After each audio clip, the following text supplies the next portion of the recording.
Tana.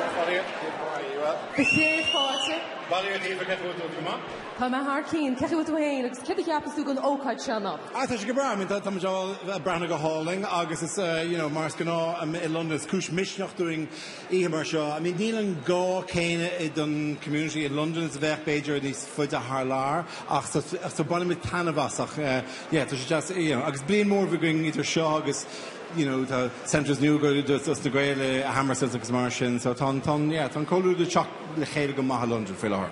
Ítach má, agus tá an gur cúpla ceisig Éamon ruid.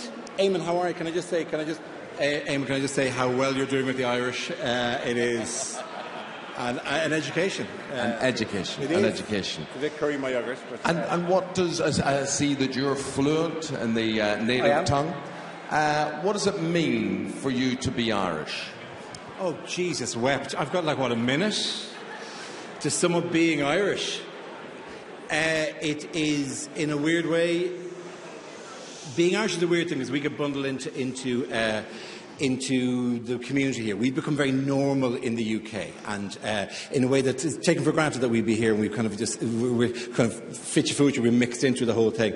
And we probably have to make ourselves more different to a certain extent, just to remind people here that we're not from here, that we're actually from an entirely different country with a different language and different music and different arts and different culture. We're just brilliant at mixing. And so therefore, we seem to fit in really easily everywhere we go, but it's occasionally just worth noting. And it's one of the reasons it's nice to have this Osgrading as well, just to point out to people that actually where we're from, I know there are people here who just think we're just another part of the community here, we just seem completely normal, but no, we're from a really crazy weird place just to the left here. That is, it's a joyous birthright which is more complex than really you could mention in a minute or so. Very well summed up. Very, very well summed up. Yeah.